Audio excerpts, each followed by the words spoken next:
Hello, hello, hello. Welcome in right here, Fantasy Life on Sirius XM Fantasy Sports Radio. The next 2 hours, you're hanging out with us, Kendall, Valenzuela, Adam, Ronis, and we're hoping that you were able to get all your waiver wire bids in, that the waiver wire gods treated you nicely. So sorry, George Kittle managers. We'll talk about it in a second. It's brutal, Adam. I mean, what did we expect? It was week one. We knew someone was going to get injured, or maybe a couple people, and here we are. How you doing? How's it going? Well, I'm doing pretty good, except for where I drafted Kittle in a couple leagues. I know. Yeah. I know. He was avoiding me because he was going so high. And in my home league, I said, if Kittle is there in round 4, I am taking him. He was there in round 4. I took him. It's not a good feeling, but The process is right, though. There's nothing. yeah, I mean, great. come I feel on. better. Let me see. How many rings do I have from the process being right?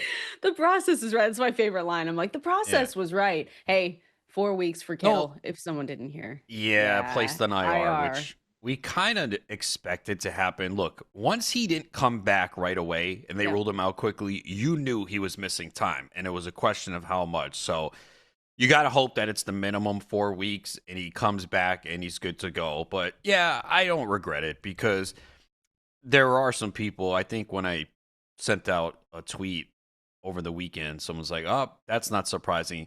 And you even mentioned it before the show. Like, has he ever been? When's the last time he was on IR? He misses time, but he usually doesn't miss an extended period of time. hmm He's always banged up, but he tends to play through it because he's very physical. He's a great blocker, which is part of the reason why he also has not had the targets that we want. But look at the games played the last few years, 15, 16, 15, 14. Now, 2020, he played 8, so that was the 1 year. Then the 3 years before that, 14, 16, 15. So he misses 2 to 3 games per year, but now we're getting at least 4. So it's unfortunate. He was a good pick because, again, look Yeah. at last week.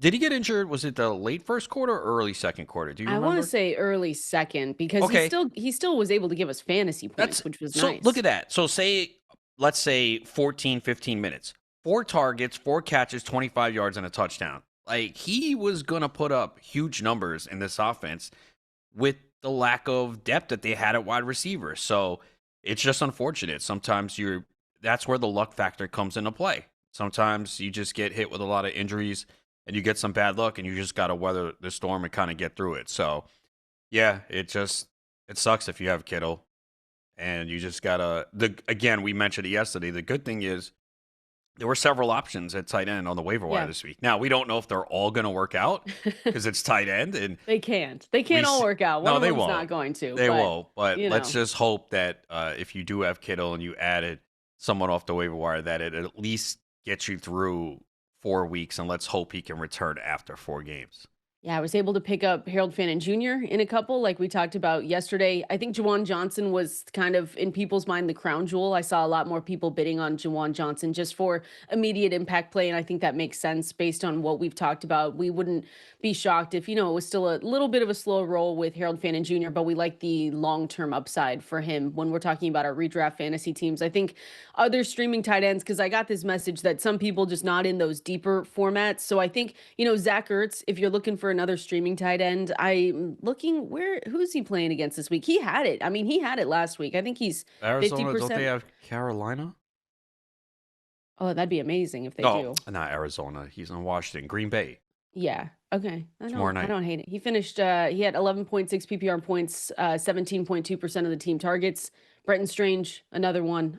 I like Bretton Strange. I like Hunter Henry this week in their matchups as well. Yeah, Henry gets Miami. They are just so I bad right now. love if for whatever reason he's out there, I really do love that matchup this week. And again, that's for more shallow formats. I don't expect Hunter Henry to be out on the waiver wire, but if you did have Kittle, if you are in one of those formats, he's got a really nice matchup this week because yeah, we saw what happened last week in that game. So Hunter Henry going up against the Dolphins, we saw Tyler Warren have a nice little breakthrough game. So those are just two others because I did see that non-deep formats of your fantasy football leagues, those guys could be available. but just a tough blow for Kittle. So he'll miss the next minimum 4 games. We hope it's just 4 games. And then the other part that we're waiting on here is that they had a good amount of news yesterday. They got rid of their kicker. I think all 49ers fans were excited about that. But the other thing that we're waiting on here is Brock Purdy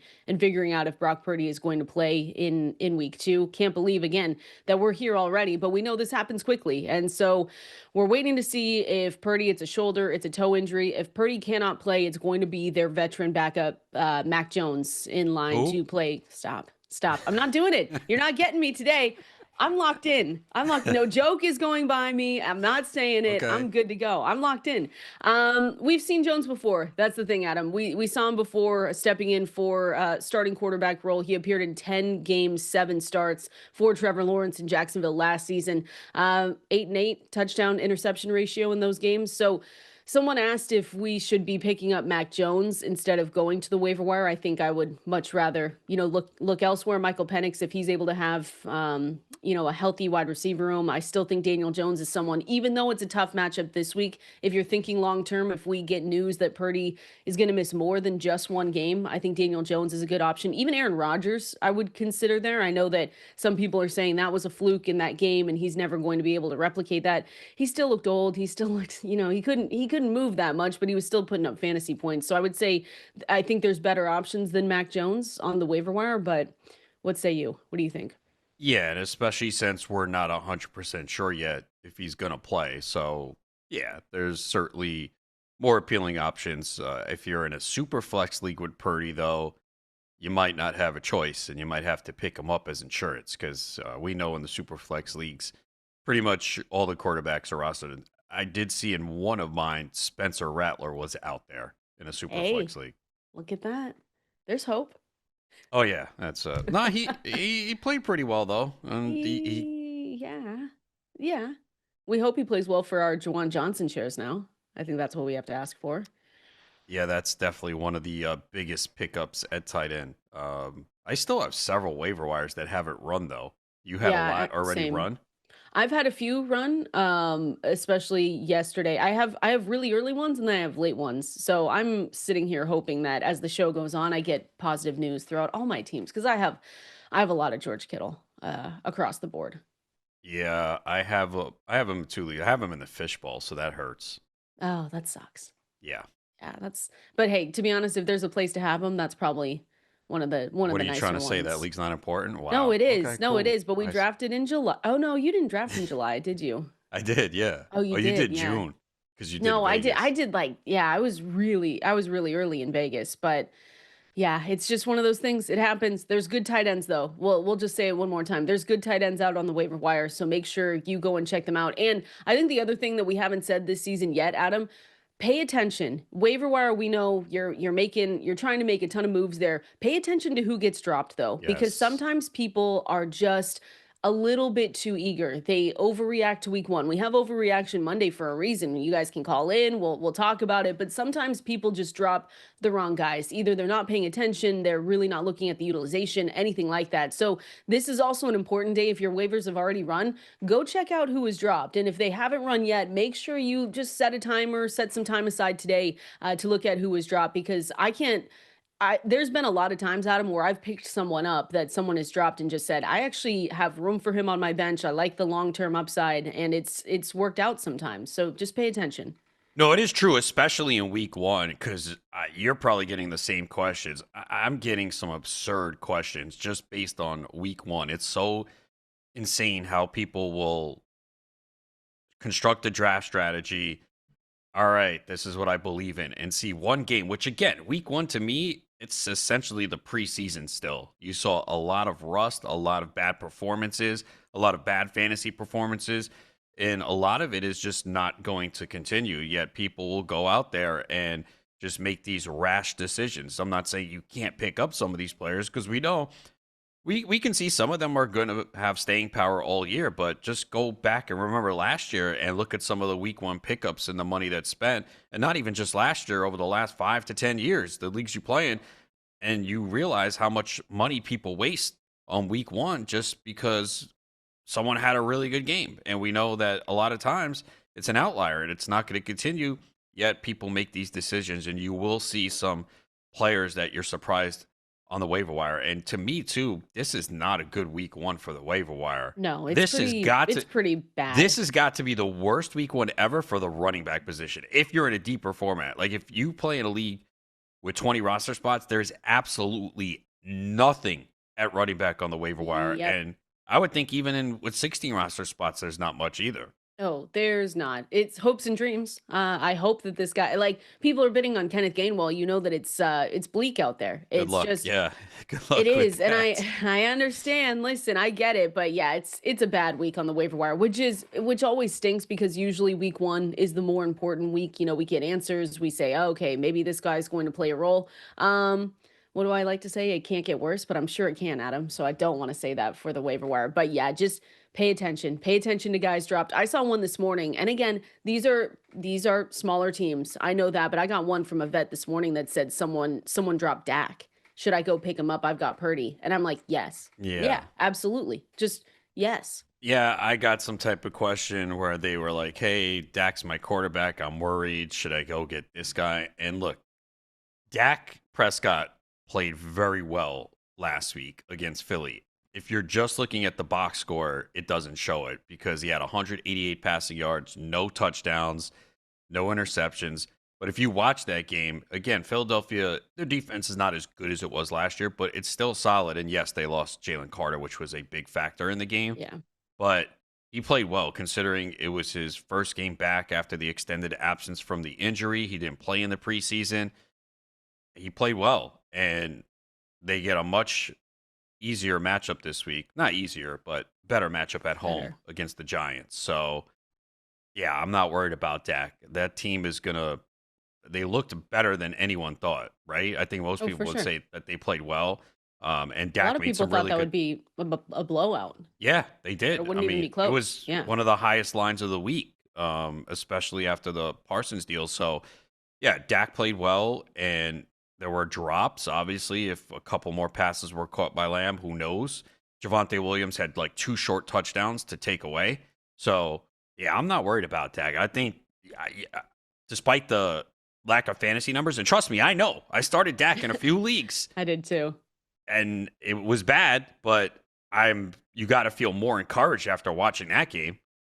Absolutely. So that's just listen and make sure you go and just check out the waiver wire after everything's processed. Go see if you can pick up some, hidden gems, guys that we've talked about on this show and stash them on your bench. And if it's Dak Prescott, you call us and let us know because we'll congratulate you there. So that was George Kittle again placed on IR. He's going to miss at minimum four games coming up. And so make sure you head to the waiver wire for that. They got better news on Jauan Jennings. I believe that all of his scans on the left shoulder came back clean. So he avoided any significant injury per Adam Schefter yesterday. They're considering him day to day and has a chance to play.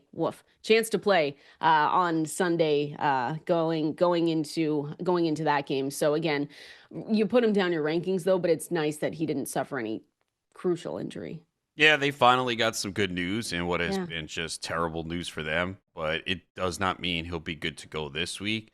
So, again, in any scenario like this, I always say, okay, I'm planning for this player to be out. If he's out, who am I replacing him with? And if somehow he plays, the news is good. Maybe he gets in a full practice Friday, then you could make your decision because obviously he's in a good spot. I mean, with Kittle Yeah. out, they really have to rely on Ricky Pearsall and Jauan Jennings a lot. Obviously, McCaffrey too. But yeah, I mean, Jennings now goes into a role where you're pretty happy if you drafted him. And you're just thankful that the news was not worse because it just seems like San Francisco is getting derailed by injuries once again, which seems to be the factor for them every Yep. single year. Every year, every week, it feels like, but they've got a nice matchup going up against the Saints for week 2. So, hey, you don't need us to tell you, but you're firing up Christian McCaffrey. Last week, they allowed, 146 yards rushing to the Cardinals. And they were 30th in defensive rush DVOA last season as well. So, it's a good matchup. And so we'll wait and see what Jauan Jennings says. Last one here. This is random, but Christian Watson extension, your guy? Christian He's not my Watson guy for the anymore. Packers? He's Oh, he's hurt. not? Yeah. Okay. Yeah, that's why I was like, wait, what happened here? Yeah. Ascension With him being through hurt, 20. it It was prevented me weird. from taking him. Oh, yeah. This would have been the year that you said Nah, he there's was like working out. 75 receivers now for Green Bay. Like, how about are you worried about Matthew Golden now? Yeah, Yeah, right. a little bit. I mean, again, it's one of those things where I just have to look back and say, hey, it's a rookie. I just take where they drafted him though, and I take that into high consideration when I was drafting him as well. And then the Jaden Reed injury also factored into that. But yeah, Matthew Golden, I mean, he had a 53% route participation and 22 utilization score going up against the Lions. And so when he was on the field, he wasn't even really, I mean, he really wasn't even targeted. 15% targets per route run. That's the one. If you look at a stat, if you look at any of the stats from Matthew Golden, that's the one that I'm nervous about. Even on the field, not really highly targeted. And so I don't know if it's, still dealing with maybe an injury or something like that, but I definitely downgraded him this week. He's more of a wide receiver, like low, if you want low end wide receiver 4, but I'm really more putting him at a wide receiver 5. I think the other factor was Green Bay was in control of that game, and this was sometimes we saw it last year. I mean, Love was 16 to 22. So you had 16 completions and only 22 pass attempts. And you had 9 different players, actually 10 players record a catch. Mm-hmm. That's a problem. This is the same thing we saw from Green Bay last year. Yeah, which is what I don't want. So it's Right. it's Oh, fine. this Jordan is Love brutal. also he actually looked pretty good.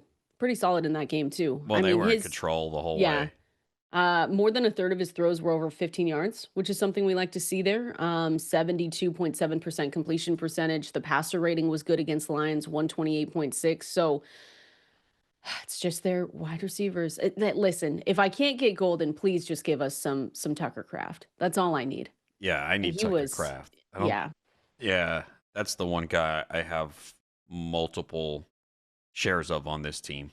I think we're going to see the scoring fluctuate between these receivers, but hopefully as the weeks go on, Matthew Golden does become that focal point. I was surprised to see Jaden Reed moving as well as he was out there. To be totally honest, I just figured he would be limping around and not really doing much, but I did if you told me that he wasn't injured, I would have been like, "Oh yeah, he looks fine."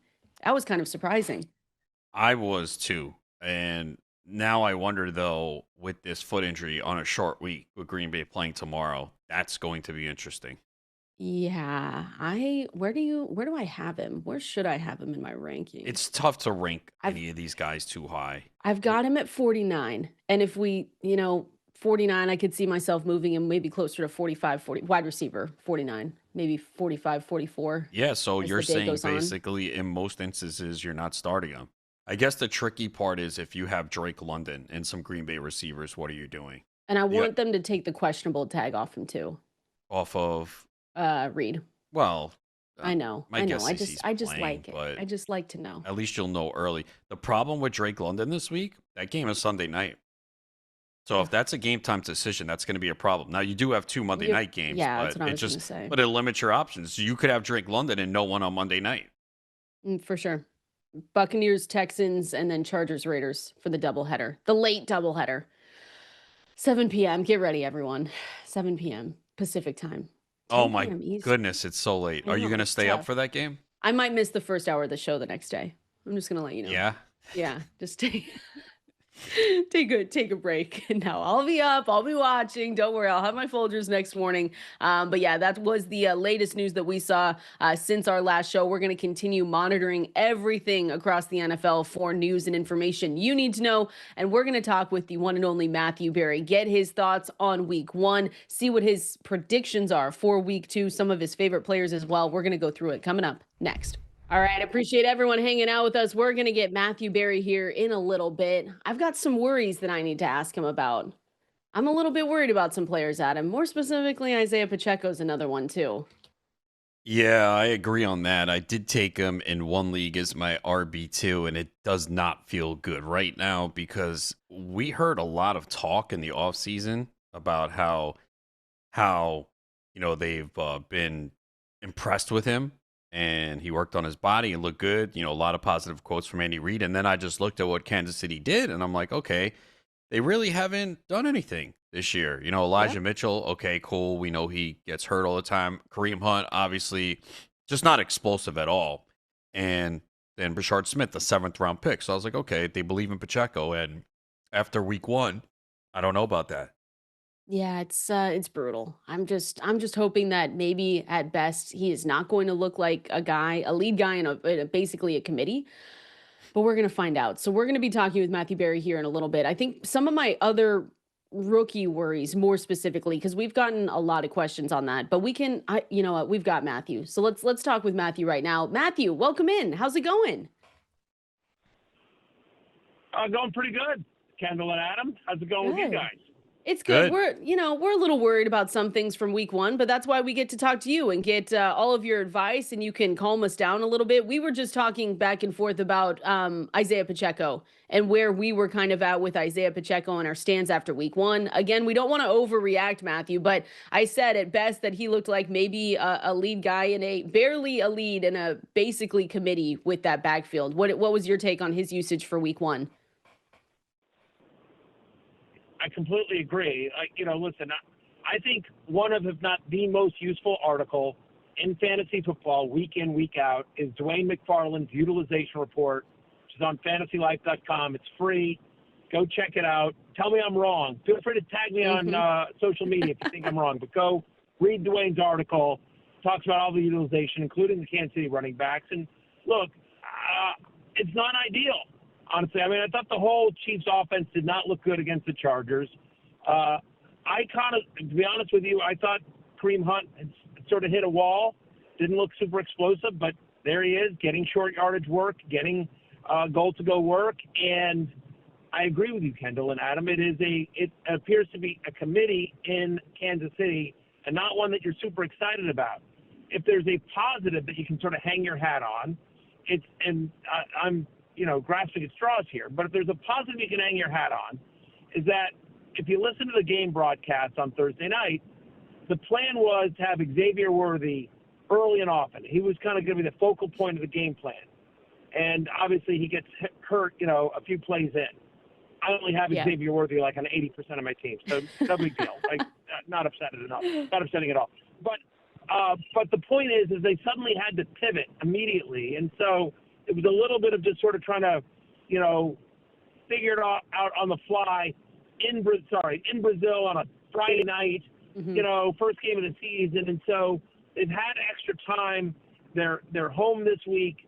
Again, now the Eagles are a very good defense, but so I'm probably not starting a Chiefs running back unless I have to this week, like to sort of see how it all plays out. Yeah. But with the injuries in their passing game, I could see them maybe leaning more on the run game, and maybe that gives you hopes here. But I heard you, Kendall, saying you don't want to overreact in week 1, and I think that's totally true and fair. I mean, I'm not worried about Joe Burrow or Jamar Chase or Nico Collins or any of the big name guys that didn't really perform. But I also think you don't want to underreact, right? I mean, think about a couple of years ago, like 5th-round rookie Puka Nacua. Who's this guy? He can't be for real, right? I mean, so you don't want to underreact to performances that are eye-opening, either positively or negatively, either, because sometimes they are instructive. And I'm nervous about this Chiefs backfield. So no, I have nothing to make you calm down. Actually, I'm here to add to your worry. Great. So how should the reaction be to Harold Fannin Jr.? Because if those paying attention, it was known the Browns were going to utilize a lot of 2 tight end sets, and that's exactly what they did in week 1. So is this something that you shouldn't underreact to? 1,000%, Adam. So, look, I scooped up Fannin in the leagues where he was available. We thought Fannin, the rookie out of Bowling Green, would be a thing this year. I'll be honest with you, I didn't think he'd be a thing in week 1. Now, listen, again, you go back to the utilization report, Njoku was still out there. And David Njoku, for people that are freaked out about David Njoku is one of the best blocking tight ends in the NFL. He is not coming off the field. It is a very different role in that offense than what Fannin plays. They're all different players, but it's a little similar to Dalton Kincaid and Dawson Knox. Kincaid's more of a glorified wide receiver. He's more of a wide receiver than true tight end, where Knox is more the blocking guy. And that's what Njoku and Fannin are here in this Browns offense. Meanwhile, Njoku is still also a very good pass catcher. My expectation is that team is going to throw a lot. Under Joe Flacco, and all the starts that Joe Flacco has made for Kevin Stefanski, he's averaging over 38 pass attempts a game. Like, Stefanski wants to throw. And I thought Flacco, Adam, to me, looked pretty competent. Now, it was against the Bengals defense, and if you look at their upcoming schedule, it's brutal. They play kind of a murderer's row of really tough defenses once they get past, now that they're past the Bengals. But still, I think they're going to have to throw, and I don't think Fannin was a fluke at all. He's somebody that got a lot of buzz in training camp with the Browns. They like him a lot, and clearly the usage was there. It was not fluky usage. So, yes, Adam, you're 100% right. Kudos to people that were paying attention and were able to get him late in their drafts. But not a fluke. I would be aggressive to trying to acquire him.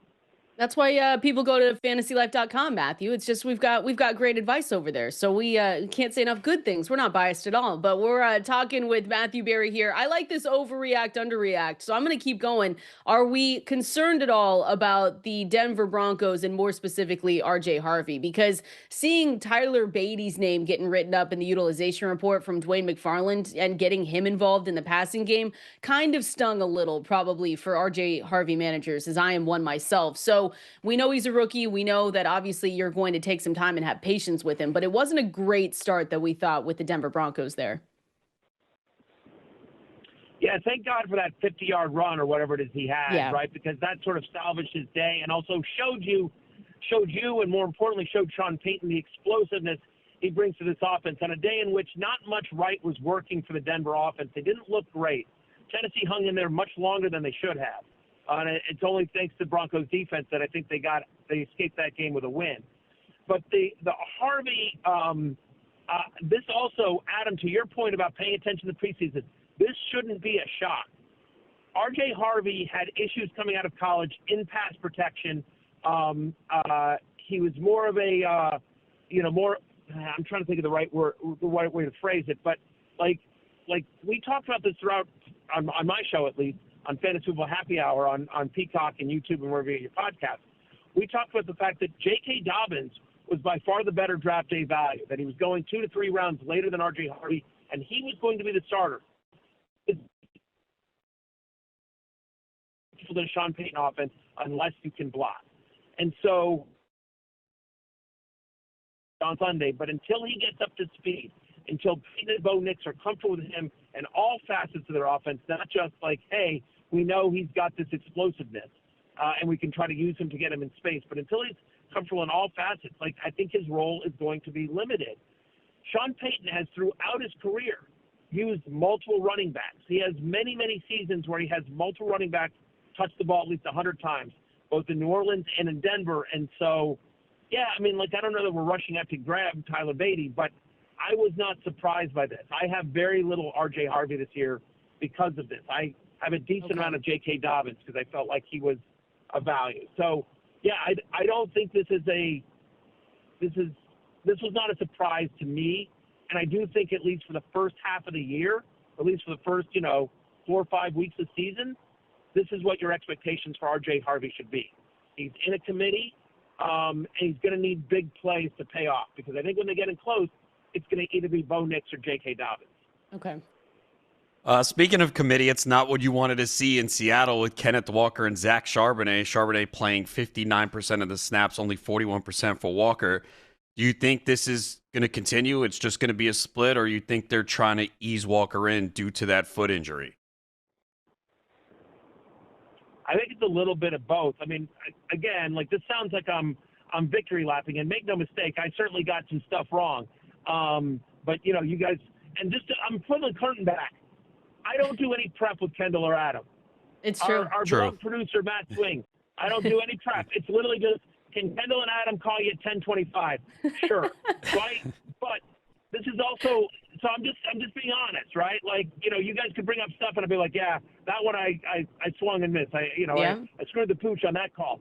But in this case, Adam, you've asked me about this, and no, we were, again, go back and watch the tape on Fantasy Football Happy Hour. we actually talked a lot about how we liked Zach Charbonnet a lot more than Ken Walker, and we were sort of fading him. If you go back and look at sort of my 10 list of 10, and, Ken Walker was on my chicken players, my list of, chicken players, of guys that I'm nervous about and that I don't draft a lot of, because I was just like, Ken Walker's banged up, and Charbonnet has had an awesome preseason. Anytime Charbonnet has gotten an opportunity to be the lead back in Seattle, he's performed very, very well. He's proven he can be an RB1 in this league. And more importantly, we don't know. It's Clint Kubiak's offense. It's the very first year of him in Seattle. And so in previous regimes, it's always been, yep, Ken Walker is the guy, and he's getting all the work. And then if he gets hurt, Charbonnet gets all the work. We're like, who knows what Clint Kubiak wants to do here? He doesn't have any preconceived notions, and he's just coming to a preseason where Walker's not available again, and Charbonnet's looked awesome. So if you're Clint Kubiak and you're trying to generate some offense here, why wouldn't you have Charbonnet on the field somewhat? I will tell you in my initial week 2 rankings that are up on NBCSports.com, I have Charbonnet ranked higher than Walker. Now, I have both as flex plays because I think both guys are going to be involved, but I just, I'm nervous about Cooper Kupp. Yep. I don't think that offense has shown much except Jackson Smith and Jigba. I think Torrey Horton is a nice add if you're in a deeper league, because I think his role is going to increase because Kupp might be done. But yeah, Adam, I don't think Ken Walker, barring an injury to Zach Charbonnet, I don't believe Ken Walker returns his ADP in terms of where is he drafted, because Charbonnet has performed too well for him to suddenly just go back on the bench for 5 carries a game. That's my take. And that's a take that's been consistent throughout preseason. Yeah. Well, we appreciate it, Matthew, for easing some of our worries and maybe making us a little bit more worried for other players. But you said it, your rankings will be at NBCSports.com, where everyone can go and check them out. Curious where people can find you. Where are you going to be at this week? Beautiful Stamford, Connecticut, Kendall. Nice. Doing, fantasy football happy hour. We're live at noon. So anyone that's listening, when you're done listening to Fantasy Life Radio, you can check out Fantasy Football Happy Hour. It is live at noon Eastern on YouTube, and then of course available every single day. We do live at noon Eastern on YouTube, and we take comments from the chat. We have a lot of fun. And if you don't catch it, then you can catch it on demand on YouTube, on Peacock. It also airs live at 5, or repeats at 5 o'clock on Peacock, and of course it's available wherever you get your podcast. It also airs at 5 o'clock on Channel 85 on Sirius XM, so you can check it out over there as well. So awesome. That's me. Awesome. That's me, and go to fantasylife.com, sign up for our free newsletter. I send an email out every single day with contributions from the entire Fantasy Life staff. So fantasylife.com if you'd like to hear from me on a daily basis. And who wouldn't? Who wouldn't, Matthew? We appreciate you. We'll talk to you next week. Yeah. And have a good week. All right, there he goes. Matthew Berry, the one and only. We've got some more rookie worries, but I think, Adam, we're going to be okay. But let's talk through them. Let's see if this is a buy low situation for some, because sometimes people overreact in your leagues and they're saying, I want to get rid of this player. I'm going to drop Dak Prescott. No, you're not going to do that. You're going to take advantage of it. So we're going to talk through some rookies if we're worried, if we're not, coming up next. Yeah, we've got everything you need at fantasylife.com, but you guys kind of already know that. Make sure you head over there, use that code SXM20, gets you 20% off any tier 1 or tier 2 subscription. And if you've got questions today, I know it's a Wednesday, we're still recapping week 1, then we're going to transition, start talking about early week 2 rankings, and start taking some of those questions that you guys have. So make sure you send them in at Valenzuela17, at Adam Ronis over there on X. And then if you want to call in as well, 888-963-2682, or press that new call-in button on the Sirius XM app, because we're here for you guys. And so rookie worries, more specifically, Adam. We mentioned this with Dwayne McFarland when he was on yesterday, but I did want to recap kind of what we talked about and then go through what our expectations are the rest of the way. We just talked with Matthew Berry about RJ Harvey. That's probably the one when we're specifically talking about rookie running backs and how worried we are with them. He's probably the one that brings the most worry, right? Because like I said, he ended up with a snap share at pretty similar to TreVeyon Henderson, but he was not involved in the passing game like maybe we expected him to be. I expected him to be. We had Tyler Beatty out there, 26% of the routes, 55% targets per route run. And then J.K. Dobbins, who we knew was going to be involved because they continue to tell us that they brought him in for a reason. And so that's probably the one that if we're a little bit nervous about guys, if I'm looking through my rankings, and those are live actually for week 2, excuse me, at fantasylife.com, I did drop him down the ranks a little bit just because of the role that we saw him in last week. Yeah, I think that's the problem now. We thought it would only be him and Dobbins. If it's three guys, that's a real problem. And it's going to take some Yeah. time for them to trust Harvey, especially in pass protection. And that's what we were hearing in the preseason. So he is a tough start right now. I don't think I have him in any redraft. I was definitely interested. I just was not able to land him. But yeah, Dobbins is the starter over him right now. Like, you have to have him ranked higher. I do have quite a bit of Dobbins, so I'm a little happy to see this, selfishly. Okay. Yeah. Harvey's I explosive, know. though. I mean, Barry mentioned it, that 50-yard run. I mean, you see the explosiveness, and that's what, as fantasy players, we're like, yeah, get him on the field more, but we know that there's other factors that go into it. But you're going to have to be patient with some of these rookies, and this is the problem with getting so excited and boosting these guys up the draft board, is that you might not get what you want from them early on in the season. Yeah. I think you feel better about TreVeyon Henderson because they need his explosiveness Oh, in for that sure. offense. But I think there is some worry right now with Harvey where you don't want to start him because what we saw last week, that's not going to work, No. especially without that big run. Forget it. Yeah, that would have made his day even worse if he didn't have that. So I think, depending on leagues and where he went, if you anchored your team, this is where I have a lot of Harvey, is where I anchored my team to um a good running back, an elite running back, and then came back around with an RJ Harvey share. That's where I have a lot of him. But even in the flex, like I think I've got a friend who's probably going to start Jordan Mason over RJ Harvey this week in a flex spot, I think you have to, right? just because, yeah, Don't you that's how have him ranked much. higher? Yeah, I do. So I'll let me go to just regular running back instead of the flex, but I'd have, yeah, RJ Harvey is definitely ranked lower than Jordan Mason. It's semi close where I could see why there's a question with it, but Jordan Mason, yeah, I do have him at actually RB30 this week going up against the Atlanta Falcons. I thought Mason looked good on Monday night. Yeah, I did too. We were kind of excited. I was excited at least to see, what he was able to do. But RJ Harvey, that's probably the one where, again, this stinks. Don't let him go. That's one of the other things. Don't panic and say, unless you're in a shallow league and there are better options on the waiver wire. But he is downgraded to maybe RB3 territory. TreVeyon Henderson, less than ideal, I think is the way that we put it. But we still saw him out there, right? We thought he would split work with Ramondre Stevenson to start the season, and then we thought he would, be giving us value as a pass catcher. And both of those things did happen in week 1. You saw a 34% snap share, which is not the best, but he is definitely someone that I think we downgrade just a little bit, maybe an RB2 to an RB3. But you just stay patient because we know that he is a big part of their plans.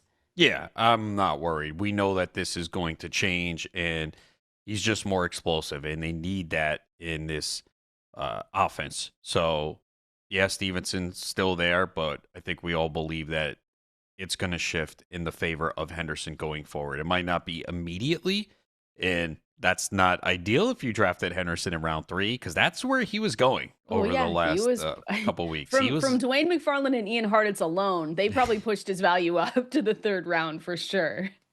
Yeah, so in deeper formats, you might not have a choice. Like, I know I drafted him in a league as my RB1. I don't have a choice. I have to throw him out there. I don't Yeah, think I you're have playing better him. options. Yeah. So look, it's part of it, and it's all about the long term. But at the same time, you still need to get some wins and points along the way to make sure you're in position to make the playoffs.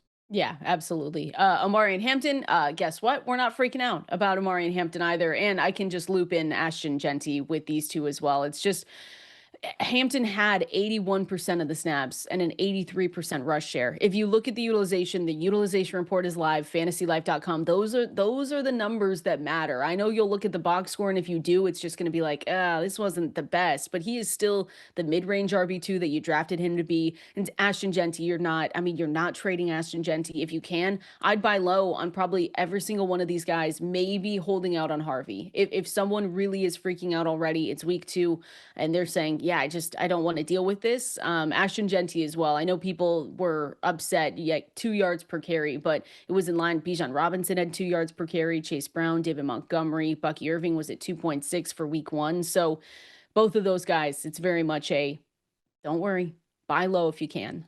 Yeah, look, with Hampton, we probably will see more Najee Harris as the season goes along, but he went up against a good run defense in Kansas City. He really had no room to run, because I have seen people critical, like, oh, that he wasn't impressive. But even if the volume comes down a little bit, he's going to be better. That's part of the reason why I think the Chargers went more in favor of the pass. It's tough to run on the Chiefs, and they just shredded them in the passing game. So we did see the Chargers shift a little bit more down the stretch last year to the passing game, but I don't know if that's going to be a common theme every single week. I still feel good about Hampton. Yeah, I agree. I still feel good about both of those guys. So you're gonna be okay, but patience is definitely needed just to start the season. Hopefully, we get a better week 2. We're gonna continue on. Were our questions answered though in week 1? I do want to just break down one more time Travis Etienne and our expectations for him moving forward, and Breece Hall. Is he Breece Hall again? We're gonna break it down next. Hope everyone is having a great start to their Wednesday.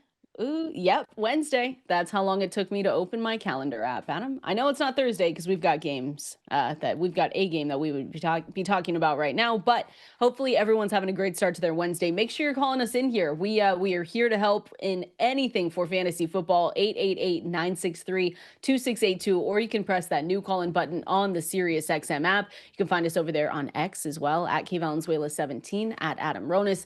Just to finish things up, were our questions answered? I did, because I don't think we broke this news down too much when we saw Tank Bigsby traded to the Eagles. And so, Travis Etienne had a great day. He just really had a great day. Rushed for 143 yards on 16 carries, caught 3 passes for 13 yards. And maybe that was the reason they said, okay, now we can ship Tank Bigsby off. Curious what your take was for not only Etienne, but I had some questions about Bashal Tutin as well, if this opens a runway for him potentially later on down the line to get some work in here for this offense. You feel real good about Travis Etienne right now, and I did mention that he was my preferred option. I just wish I was a little bit more aggressive on him in drafts, because there were times that I was on the clock and then I was like, do I take Etienne? I don't know, because you just think of all the options in the backfield.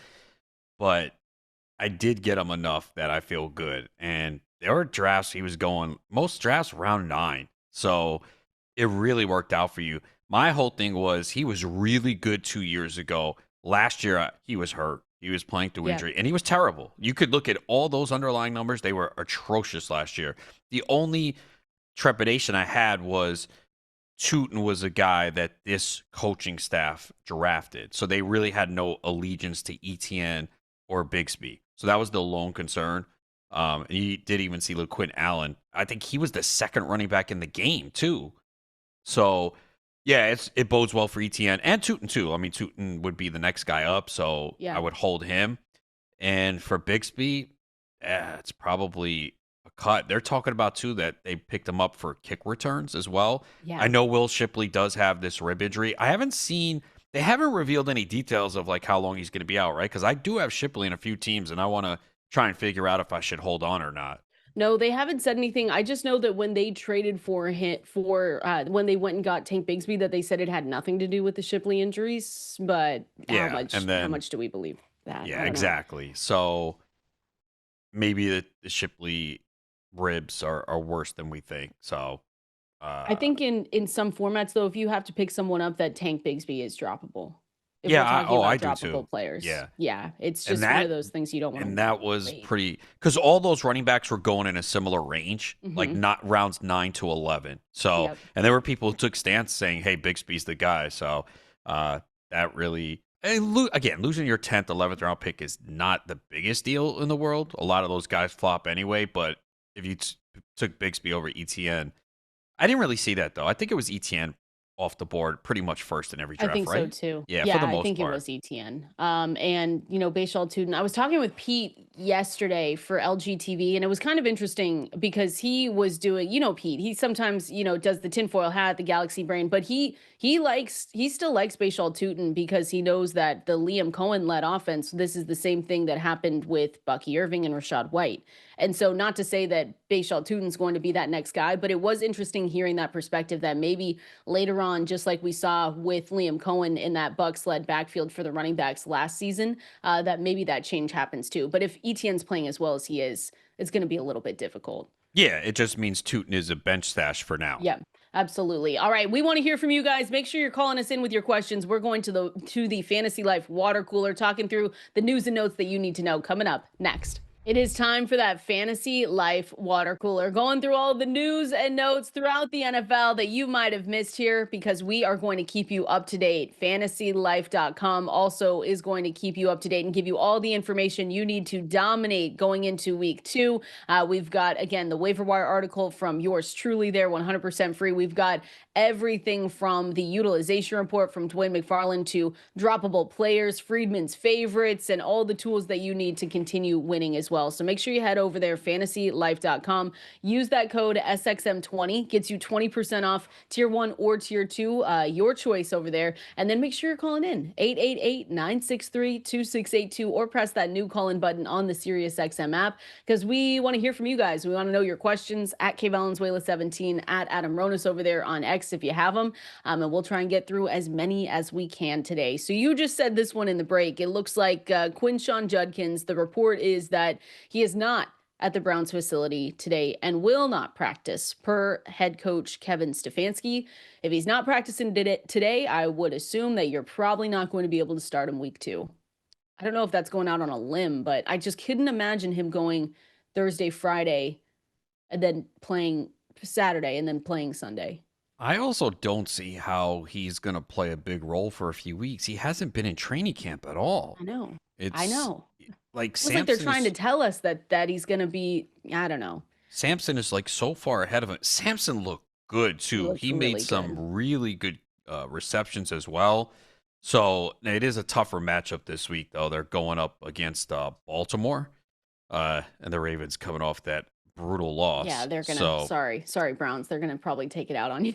Probably. Samson did look good. He took over that backfield for like the second half of that game, and it just he's the favorite in the passing game. He was targeted on 53% of his routes, had 17.3 points. I think he's an RB3, and if we don't see that's where I kept him this week in my initial rankings because I didn't know if we would see Quinshon Judkins. If Judkins isn't there this week, and even if he was, like I still think he gives you RB2 upside. But you probably have better guys to start in the running back spot. But when you're looking at maybe a flex play, I think he's gonna be good this week.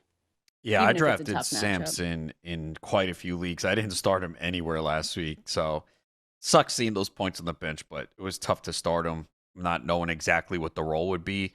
But this week, he's going to have to get it done in the passing game. Probably going to be tough for them to run on Baltimore. And you just hope that they're likely playing from behind. They're 11.5 point underdogs, the biggest line of the week. So you hope that Samson can do what he did last week in the passing game and get it done for you in a PPR format on receptions. Yeah, but good to see him do well last week, though. And again, if you have Quinshon Judkins, just keep updating the news. Just be careful. I just think that a lot of people, depending on if it was the last couple weeks of the season when we started getting that news that maybe they would sign him sooner rather than later, maybe he'd be able to play earlier in the year than we expected. I know he was kind of moving up draft boards, but if he wasn't for you and you drafted him maybe last round pick, I did that for the stacked league. I was on the clock when we got the news that maybe he was going to play this year, and I said, okay, let me just throw a flyer on him. That means you have better options. So go to fantasylife.com, use our rankings, and just be err on the side of caution there with Quinshon Judkins and starting him too early.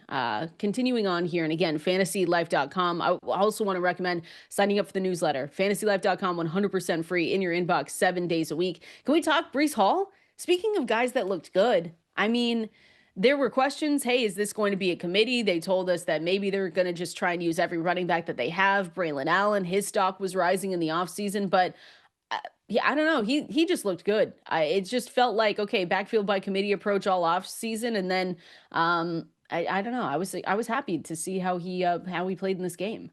Yeah, I think he was probably one of the more impressive performances of the weekend, especially since we really didn't get these big scoring games from a lot of fantasy players, but it jumped out immediately. Soon as I was watching the Jets, I was like, wow, Breece Hall looks explosive. Like, I haven't seen this from him since the pre-injury. We didn't get that from him last year. So, he looked really good. You would like to see him more involved in the passing game. I mean, he had 2 catches. They went for 38 yards, 4 targets, 19 for 107 on the ground. We did see Braylon Allen steal a touchdown, but it is a massive difference between Hall and Braylon Allen. Hall is so much better, and I had drafted a lot of Braylon Allen, and I don't really feel good about it now.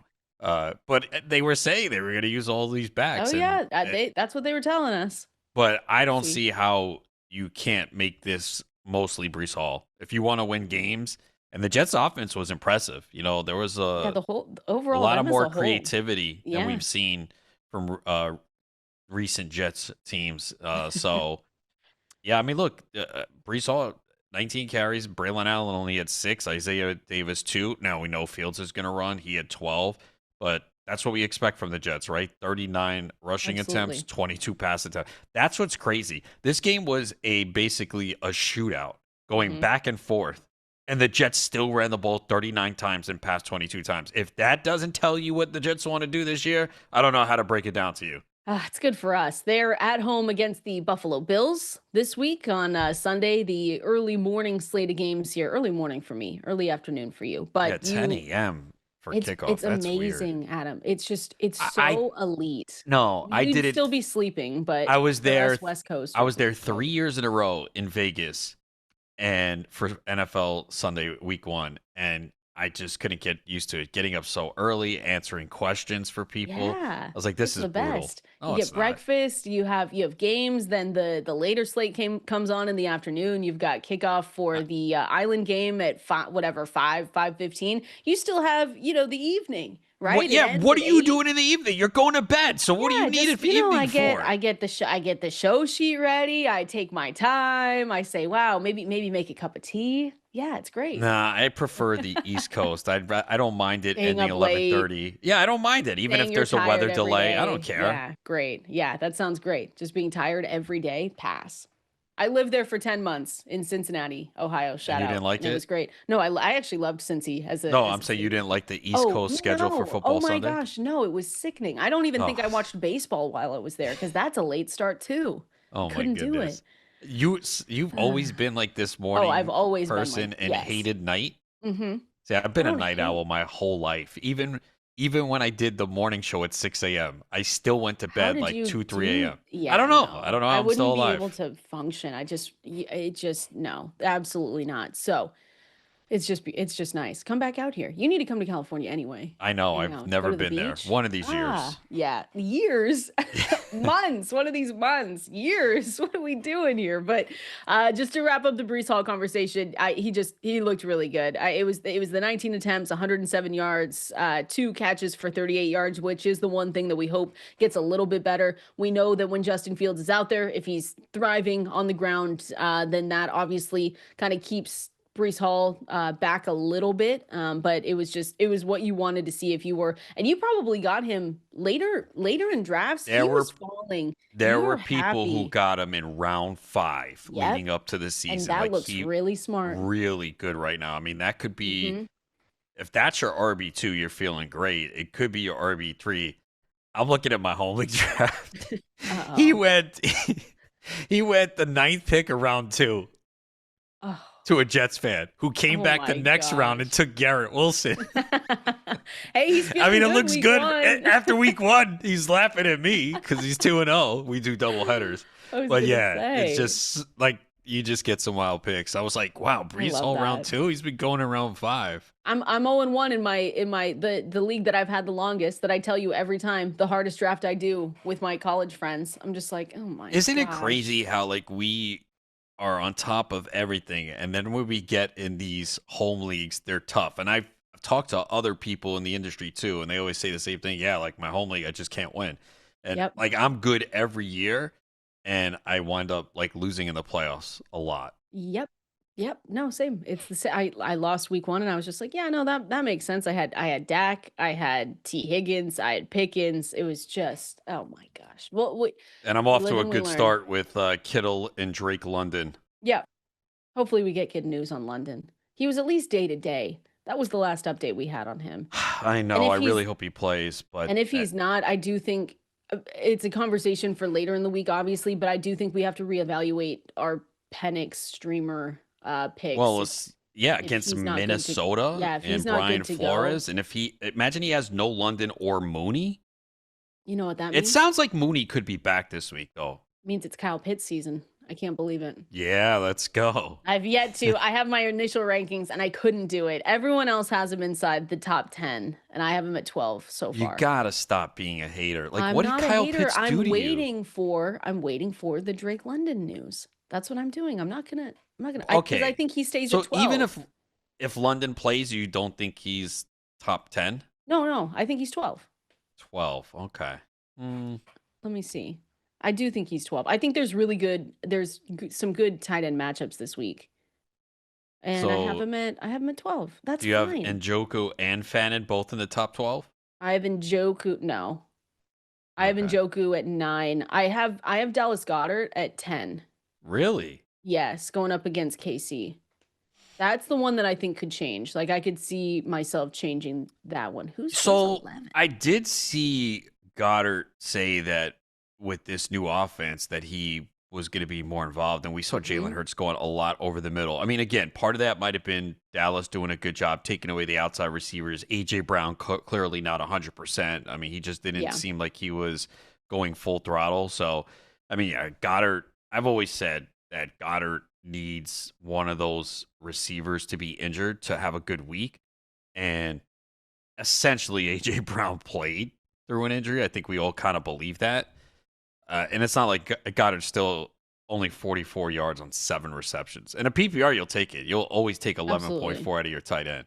But his longest reception was 9 yards. So if he doesn't get the volume, you're looking at 3 for 22 from him. Yeah, and that's why I said if there's anyone that I'm going to switch him out with for Kyle Pitts, it would probably be Goddard. Switching out 12 to 10 for No, it's Pitts. early in the week. The preliminary I'm just waiting. rankings, And things if you can see change. and if you see my rankings, the way that I like to do them, I'm still ranking Brock Bowers. I know we don't have any updates on him, but I'm Yeah. ranking him as if some of these players I am going to just rank like they're going to play. And so you'll see him, he's at 5 for me. I know he's at 18, 16 for some of our other rankers, but I'm ranking him as if he's going to play. And so Hunter Henry, I said this before. Hunter Henry has a great matchup. I'm the highest on the week so far for him at tight end 13. I just like him Okay. against the Dolphins. Yeah. Tyler Warren, tough matchup, by the way, going up against the Broncos. I know, So- but don't you still have to play him? Yep, sure Yeah. do. But I didn't say I was gonna enjoy it. Didn't say I was gonna like it. 888-963-2682 is the phone number to call in, or you can press that new call-in button on the Sirius XM app. We are in the water cooler here, going through any questions that you guys have. Oh, did you see this? Mike McDaniel did say, the good news is I don't see how it could get worse. He took our line. He listens my to you. line. He said, I don't think it could get worse. Let me tell you, Mike McDonald, it probably could get worse. I don't You know said how. Mike McDonald. What? Oh, McDaniel. Sorry. Well, hey, listen, McDonald too. You could. All right. Well, I couldn't get you on the Mike Jones, Mike but you got you McDaniel. there. Dang it! I'm thinking about my Seahawks. Mike McDaniel. There's too many. How many McDaniels? McDaniel. Yeah, I know. McDonald's. I do. I just Josh sometimes get them all. McDaniels. I do. I sometimes get them all too. mixed up. I'm just like, oh my gosh. Anyways, sorry, McDaniel. Let me tell you, it could get worse probably. The only person that it could get worse for is Etienne, but he at least came away with some fantasy points for you in week 1. But with that late touchdown to save his day. Jalen Waddle, you downgrade. Tyreek Hill, where would you? I mean, Tyreek Hill has to fall so far down the ranks, and not even trying to overreact to it. But it's from what we saw, that's going to be a tough start. You probably don't have better options, but it's brutal. I mean, they're home against New England, so but yeah, I don't think you can feel great. I think a lot of people were passing Tyreek Hill in drafts anyway. It really felt to me. Maybe I'm wrong. Maybe there were some people who were really optimistic, but it felt like you're sitting there. It's round 3, round 4. You're like, well, it's Tyreek Hill. What if he is good again? All right, I'll take him. It was like one of those reluctant clicks. I just avoided it. I didn't want any part of it. And I took him. We could be wrong. Like, he could still have a really good year, but just the vibes around Miami have been atrocious this whole offseason. Well, and Tua was bad. The other part of it was that we knew that Tyreek Hill could, I mean, he's still fast. We always still talk about that. So there was always an option of Tyreek Hill still playing at an elite level. But the other part of it was not only just him, but it was Tua Tagovailoa playing at a good level. And that was just, I guess if they're saying it couldn't get, maybe it can't get worse, then maybe it can't. But it looked pretty dang bad. And so you just have to Did you see this stat with Tyreek Hill? So he has not had a 30-yard reception since week 1 in 2024. What? Yeah. Oh. That's insane, right? A guy of Tyreek Hill's caliber, like, just it's been a bad stretch.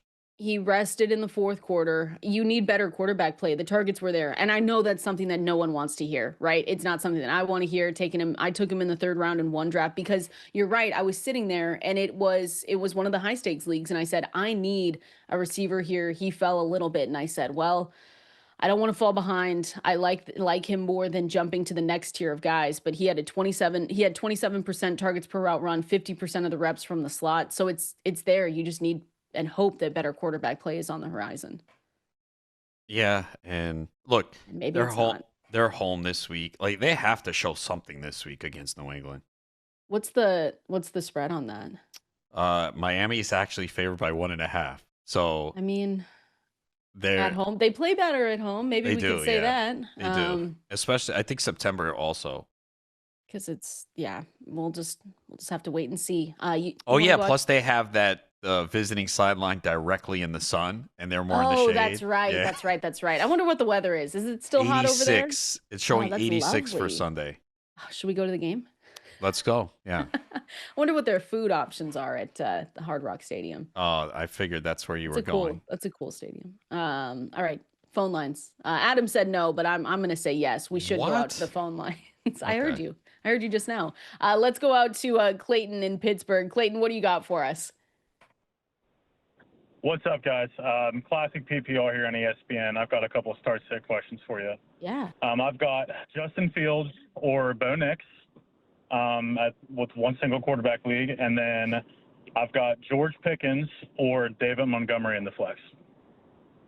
Okay, so we're going through week 1 rankings. Again, those are live at fantasylife.com. Fields, Bo Nix. Man, Bo Nix did not look great in that first game. I actually have Fields ranked ahead of Bo Nix this week. I'm starting Fields. I'm going with Fields. Bo Nix, I think it gets better, right? We assume that it gets better as the year progresses, but man, that was a really bad performance. Some of those throws, there was one interception. I was like, what is he looking at? You could clearly see a second defender in the area. So I've got Bo Nix at, and I think I might move him back, but I have him QB 11 on the week, but I've got Justin Fields at 7, and I'm pretty much sticking at 7 for Fields. So I like that one going up against Buffalo. And then Pickens or David Montgomery. Where would you go with that one? Pickens. I think it's a easier matchup this week. He had Quinyon Mitchell on him, so I think that really hurt him against the Eagles. With Montgomery and Gibbs, it's still a split. I mean, if you like revenge narratives, Montgomery's going Oh, against his former team, perfect. but he's already faced them, so I'm going Pickens. All right, let's continue on the phone lines. Appreciate everyone calling in. We are here to help. So let's go out to Mike in Brooklyn. Brooklyn, you guys can meet up for lunch. That's Mike, right. Let's go, what do you Mike. got for us? Where you taking me? Hey, how you doing, guys? Let's head over to Red Hook. You know, All right. we'll hit Red Hook. There's a great chicken spot all the way down by Fairway. Life will be good down there. All right, let's go. I like that. So, What do you got for us, Mike? right. So I got we're a full point PPR super flex league. I'm stacked at RB. I'm looking for my flex there, either with Breece Hall or Chuba Hubbard. And then I'm also looking for a tight end going between Mark Andrews, Goddard, and TJ Hawkinson. Goddard and Hawk. All right, let's start with the first one. Breece Hall. I thought you were going to say Nick Chubb for a second. I was going to be like, no, we don't even need to talk through it. It's Breece. But Breece Hall going up against Chuba Hubbard. I think I have Breece ranked higher this week. Yeah, I'm going Breece there. I know it's Buffalo, but their defense is not the strong point of the team. So I got to go with Breece. Yeah, I'm going to go there. And then Andrews, Goddard, Hawkinson at tight end. I actually haven't paid much attention to those guys yet, but I do have them ranked. Where would you go? Yeah, I think it's between Andrews and Hawkinson. Andrews. I know Yeah. Andrews had a disappointing game to open the season, but also let's not forget Lamar Jackson only attempted, was it 19 passes? It wasn't a lot. Yeah. I think it was 19. So I can look. I get it. It was a lot of Zay Flowers. I think his target share was 47%. But I would go with Andrews. Yeah, I would too right now. Check back at our rankings though, Mike, fantasylife.com, but I think that is how I have them set up right now, but they're back to back. It's 7 and 8 for Andrews and TJ Hawkinson. So definitely check back as the week progresses and we'll see if that changes. But appreciate you calling in. Lunch sounds nice. You guys should go get some lunch down in Definitely. Brooklyn. That sounds awesome. All right. Appreciate everyone calling in. We're going to continue taking your phone calls right here, 888-963-2682, or you can press that new call-in button on the Sirius XM app. We're going to go through early week 2 rankings. Some of our expectations, guys in good spots, we're going to give them to you coming up next. We're going through early week 2 rankings. Of course, things can change as the week goes on, but you can go to fantasylife.com, check out the early rankings. I know we've got a game that we're going to break down for tomorrow, but this is presented by Premier National Sports. Again, you've heard us talk about them before, but they are amazing. If you or someone you know has a high school athlete and they want to take their game to the next level, maybe they don't know where to go, which situation to go to, Premier National Sports is the team to help you and them through that entire process. They are a trusted recruiting and NIL resource for high school athletes and their families. You can check them out if you haven't already at premiernationalsports.com. I will say, not that we need to tell people that you're starting Joe Burrow this week, but the Bengals going up against the Jaguars, it's one of those games where we say, oh man, Jamar Chase didn't get me much. T. Higgins was kind of disappointing. And you say, well, it's okay. Week 1, Joe Burrow, what he had 113 yards, 1 touchdown, and they barely won that game, 17-16 over the Browns. But I think that out of the way, hopefully they're into week 2 and they say, okay, thank goodness we're there. They give up, the Jacksonville Jaguars give up the largest fantasy boost allowed to quarterbacks. They're number 32 in defensive dropback EPA. They have a lot of bad stats going up against them. And so I know that you might look back, you say, hey, they held the Panthers to 10 points in week 1, but it's the Carolina Panthers. So sorry, Bryce Young. We're going to talk about you here in a second. You just know that you're firing them up. It's a solid matchup all the way around. So hopefully this is more of a bounce back game than anything else, because again, you don't need us to tell you that you're starting Bengals players. Yeah, Bengals will bounce back. It'll be either week 2 or week 3. They just don't like early September for some reason. But you mentioned Jacksonville's defense. Bryce Young, I think, was one of the least pressured quarterbacks in week 1. And still perform like And he that. still looked like that? Yeah, so if they're no. not going to get any pressure on Burrow, then yeah, this should be the bounce back week for the Cincinnati offense, which is at home, favored by 3.5 and a total of 48.5. So we actually have some higher totals this week. Let's hope That's this nice. actually happens, because that was a pretty bad week 1. It just always 11 is. I feel and like we do 2 this to the every. under on Sunday. Yeah, Monday I feel night's like we game do did go this over. Well, that was a beautiful one too. I feel like we do this every year though. It's just like how Yeah. sometimes we say, "Wow, it feels like we have more injuries this season." Knock on wood, we haven't had that happen yet, but I do like, there's good games this week. I haven't picked my Survivor Bowl picks yet, but I am alive in all three. So that's Me too. I think, look at us. yeah, I haven't really dove in deep yet. Baltimore will be popular, but a lot of people might want to save them. I think I want to save them too. There were and it just, if this was you, it doesn't matter. But I had some friends make some dumb decisions last week on some of their picks. I was just saying, what are you doing? Yeah. Why would you pick the Seahawks in this game against the 49ers? Like there were just some where or even the Ravens Bills. We knew that was going to be close. Sometimes I just shook my head. Yeah, this was probably one of the easier week ones in recent memory where if you did get eliminated from Survivor, then you're really bad because no, for real, like a lot of true. Okay, Denver was the most popular. Now, they did struggle, but they did get by. I think Arizona was up there. You always it's risky taking a team on the road, and they just couldn't do anything in the second half to make that game close, but they were popular. Cincinnati was a little popular. They were a little risky on the road because of their previous history. Washington, I think, was pretty popular, and they won pretty easily. Mm-hmm. But yeah, a lot of the popular, the top choices, at least I saw in Circa Survivor, they all advanced. So this was not a week you should have got eliminated. If you did, yeah, then it's not for you. We're here for you. It is for you. I mean, I did get through it. So yeah, for our, what is it called? The Survivor Bowl? Is that the name of the contest? Survivor Bowl. Yeah. Yeah. So you get 3 selections. I used 3 different teams. I did too because I guess I didn't even consider taking the same teams. But I took Arizona, I took Denver, and then I took the Rams. I felt good about it. I did Arizona, Denver, and the Bengals. Nice. There you go. You were sweating that one out though a little bit at the end there. Yeah, I was. I was like, I'm starting to think like, what an idiot. Why'd I do this again? I thought the Bengals playing in the preseason was gonna work. Exactly. Nope, same damn thing.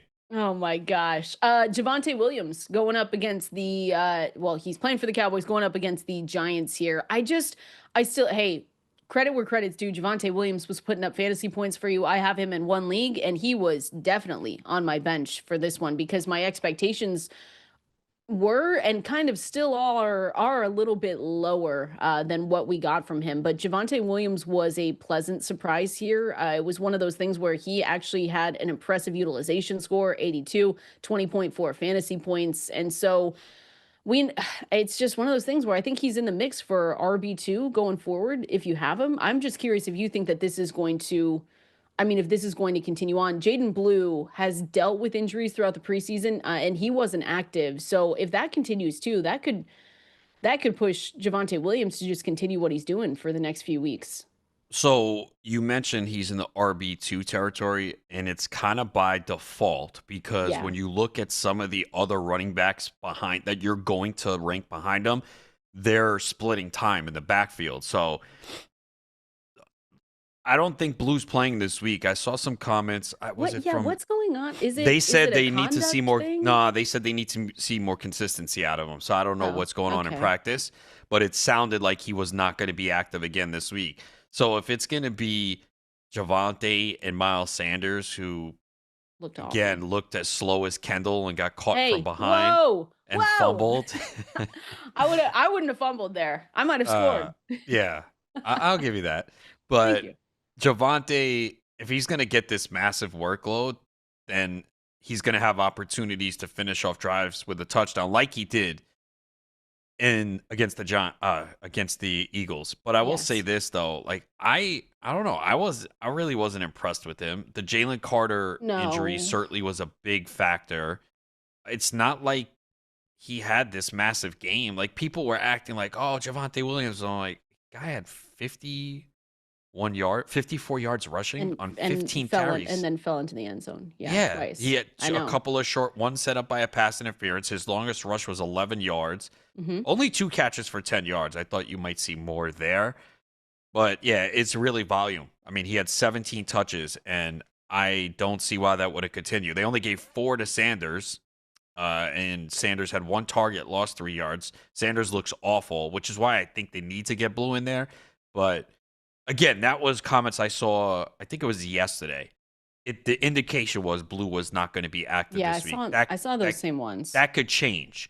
I do think they need to get Blue involved in this offense. He brings that explosiveness out of the backfield that they need. But for now, let's just say this. I know they count, but we know touchdowns can overcome a lot of factors, and people just look at scores. If Javonte Williams didn't score those 2 touchdowns, we wouldn't even be talking about him. Yep.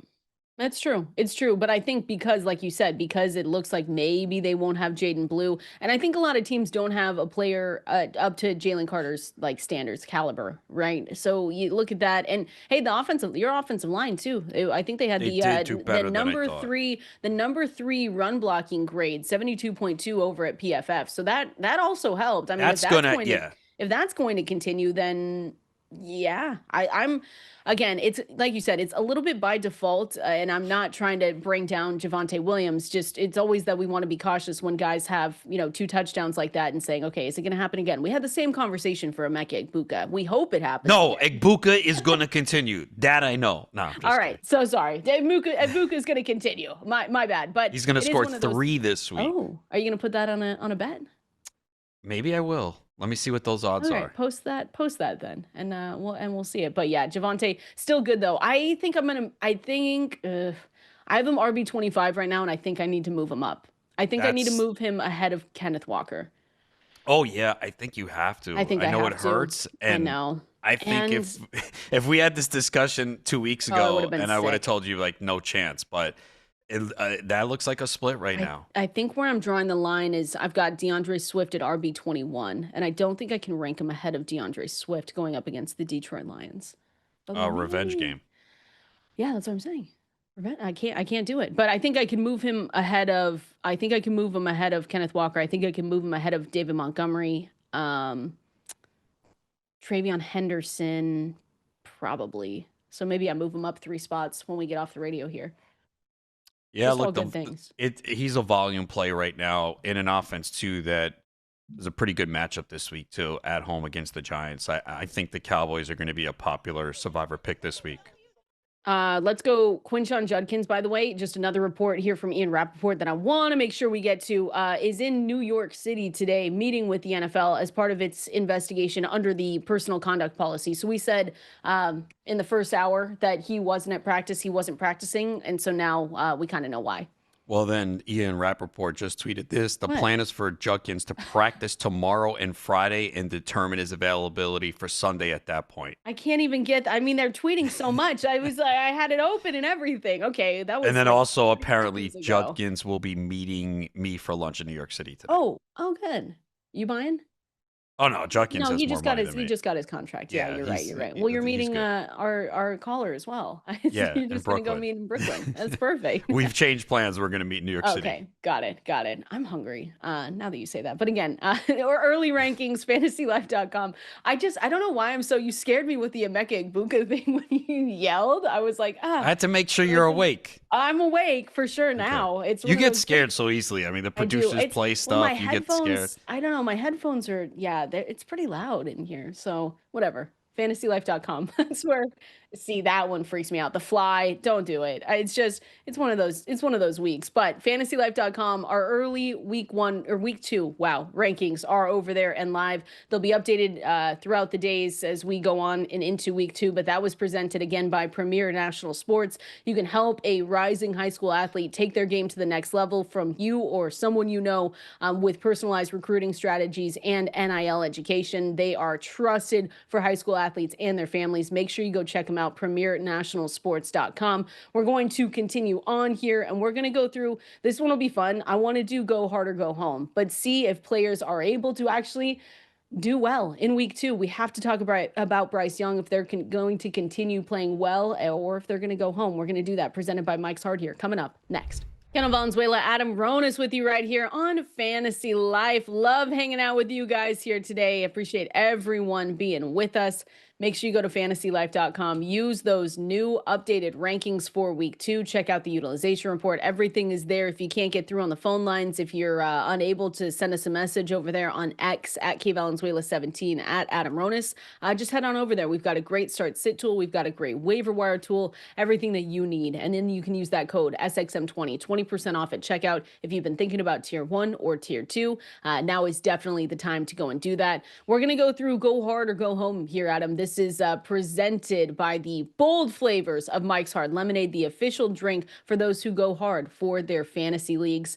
You know who didn't go hard and kind of went home, and I hope he's not doing it again, but Bryce Young's performance was bad. There's literally no other way to put it. We were hoping that the late season magic that he had last year would carry over, and at least to start things off, it did not. It was just not good. The team as a whole too, they weren't able to stop the run. And Bryce Young just didn't have any meaningful outing in this game. So you're kind of hoping that maybe they just needed this one and week 2 comes along and he gets a little bit better. Again, you weren't in one QB leagues, you don't care because you weren't starting Bryce Young, but in those super flexes, in leagues that maybe you waited, I know I have him in one where I just got an elite quarterback and I said, well, I'm just going to wait and take, the last quarterback that I see. It wasn't good. It was not. This is not what you wanted to see because he had shown improvement down the stretch last year, and people are hoping he can build on that, especially with the drafting of Tedero McMillan, who did look good, but yeah, it was not a good performance for sure. And you got to hope that it doesn't continue. And it was just week 1 and it was the first game. But again, he did not get a lot of pressure at all. So he had time and he still could not produce. So yeah, I think you have to be concerned. I mean, 3 turnovers. So yeah, wasn't good. Wasn't good. 15 of 31 for 144 and 1 touchdown. It's gross. And again, people don't want to hear it. I didn't want to hear it from Dwayne McFarland, Tedero McMillan. If you have him though, 27% target share, could have had a bigger day. So it goes back to the thing that we were talking about with Tyreek Hill, where we need better quarterback play, but the targets were there. Again, it's not what you want to hear ever when you start a guy like that and he just doesn't come away with anything. But we're sitting here hoping that maybe they just needed to get one under their belt, but I don't think we would be shocked if that wasn't the case. They're going up on the road against the Arizona Cardinals. That could be a good pick for Survivor. Maybe take the Cardinals on that one. I want to know about CJ Stroud for you, going hard or going home. This is another one where I remember you and I had conversations between CJ Stroud, Jordan Love. We actually liked Jordan Love more for a potential bounce back season. Not to say that we didn't like CJ Stroud, because I did expect him to maybe meet in the middle, maybe a happy place in the middle right there where we said, okay, he's not going to perform up to the level that he did as his rookie season, but last season I felt like was just so bad that he wasn't going to do it again, and it didn't start out well. If you had Nico Collins, you all know, because that was brutal. I mean, you can put part of the blame on CJ Stroud and just the overall offense just not looking good, but Nico Collins had 5.5 PPR fantasy points, and he was started, I think, I saw the stat, 98% of leagues, because of course, why not? So I think, yeah, CJ Stroud, we have to see better. He was sacked 3 times, pressured on 41% of his dropbacks, and hit 7 times. Just not good. Yeah, that's the problem. Their offensive line, we know it's makeshift, and then their starting right guard, Ed Ingram, was out. Their center, Jake Andrews, was carted off the field with a high ankle sprain, so he's going to be out. So they're trying to shuffle this offensive line, and they have some injuries. So I think that's the biggest problem right now, which is why I think it's going to be a struggle for this Texans offense for the next few games. I'm worried. And they need to get, I mean, I know it's easy to say it, but Nico Collins needed more touches. 3 catches for 25 yards is nothing. And I think when you have someone like Nico Collins that can be a game changer for you, even if it is a makeshift offense, like, just get Nico the ball. Like, let's just go out there and do it. So again, I'm hoping it's somewhere in the middle where we don't get a repeat of last season, but we obviously probably aren't going to get the superstar performance that we got for CJ Stroud's rookie season. But please, just a little bit better. They play on the Monday night going up against the Tampa Bay Buccaneers. That should be a good game. Maybe not. Yeah, let's hope so. I mean, That's We deserve the good games. yeah. Let's get 2 good games on Monday this week. Wow, that'd be who's the second? Oh, Chargers Chargers Raiders. Raiders. Divisional games, those are always Yeah, no, fun. it should be. Geno Smith looked good, and Geno Herbert looked good, Smith, so Hey, that's yeah, Geno. You know what? Geno Smith did look good. We've talked about Ashton Jeanty and stuff, but Geno, Jacoby Myers manager's also happy there too.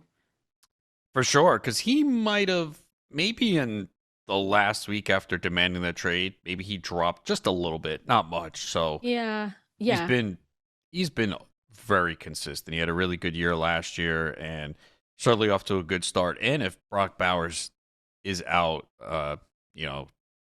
could give him a couple more targets. Not that he had 10 targets and led the way anyway. Yeah. And Bowers had 8. I liked it.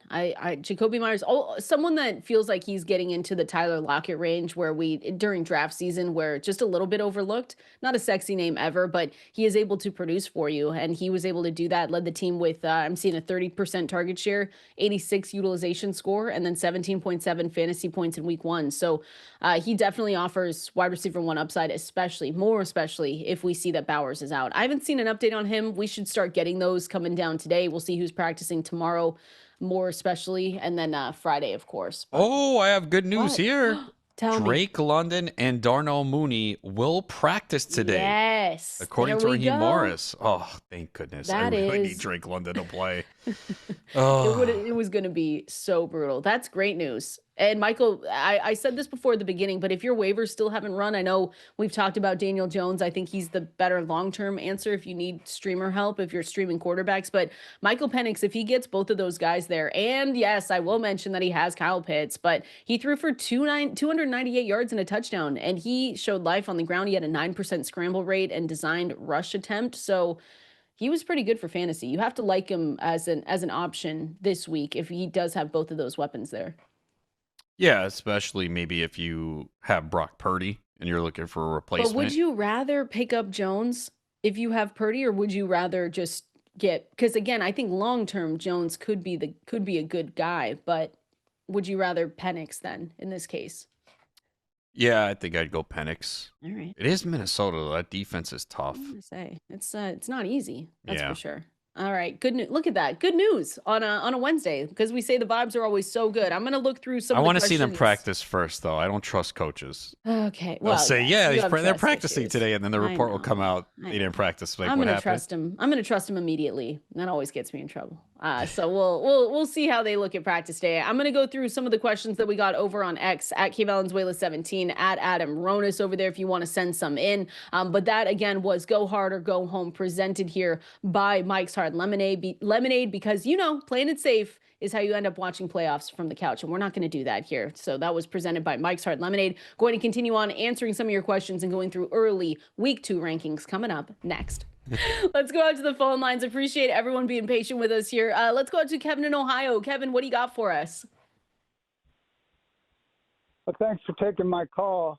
I'm in a 10-man league, and there's so many receivers available with Keenan Allen and Dobbs and Hollywood Brown and Tillman. But on the running backs, Sampson's available. But I feel I should pick him up, but I'd have to drop either Golden or Jennings, or maybe my second tight end. I have Njoku and Jauan Jennings out of the Saints. Yeah, if you need, because picking up running backs, we always say, Adam, is important. It's just important as we go down the stretch. And Dylan Sampson, we just said that Quinshon Judkins isn't practicing today, but he is in New York meeting for the conduct policy stuff, and that maybe he's going to practice tomorrow and Friday, and they see where he's at. So is Sampson worth a pickup to you when you have to drop guys like Johnson and Njoku, Jennings, Golden? Well, yeah, because we have talked about, so we're talking more in 12-team leagues, how thin it is at running back on the waiver wire. He just mentioned all those receivers available. I think you have to make the running back the preferred pickup. It's just a more scarce position. Look at those guys on the waiver wire. Hollywood Brown, Keenan Allen, Tillman. I mean, so that means there's going to be receivers every week. So, yeah, I would drop one of your bench receivers to get Sampson. Would it be... Jennings. You would keep the 2 tight ends though, Jauan and Njoku? You could drop one of them. I mean, the problem is I Probably think people are Jauan. worried about Njoku right now. Like, Yeah. we've talked about it. He ran a lot of routes. He's still on the field. They're going to pass a lot. So, I mean, you don't feel as good about Njoku. The other thing is, too, remember, he could get traded. I think he's Yeah, in a that's contract true. year. So, Yes, yeah. Appreciate you calling in, Kevin. So who would it be for you, Jennings? no, Or you Golden? got to keep Jennings. I think it's either Golden or Johnson. Yeah. Ugh, Golden. So disappointing. I know, I'm but hoping that- look, I'm not saying for those, because people listen, they're like, oh, you said this is a Yeah, no, 10-team 10 league team. that is plentiful with options on the waiver wire. Mhm. If you're not starting Matthew Golden right now in a 10-team league and you have all those receivers available, you can move Yeah. on. Yeah, and chances are maybe you're going to be able to pick him back up if he does, Yeah. continue to get better. So appreciate you calling in, Kevin. That's where we would go getting Dylan Sampson up there, and it's thin out there. I wish Dylan Sampson. I wish any running back was available. It was Kenneth Gainwell season this week, Adam. I couldn't know. go that far. That was I like couldn't the do it. best option in 12-team leagues with 20 roster spots was Kenneth Gainwell. That's how brutal Didn't you it look was. down the list though and think that maybe it's not going to get better? I know there's always surprises as we continue on, but it's pretty thin. It will take injuries, but a lot of the backup running backs and sometimes the third are rostered in the deeper formats. Yeah, just absolutely brutal. But I hope everyone was able to get their waiver wire pickups that they wanted. Again, fantasylife.com. That's where the waiver wire article is, the waiver wire tool as well. So make sure you go and check that out. And have a great rest of your day. We're going to be here same time tomorrow, breaking everything down for Thursday Night Football and more. We'll see you then.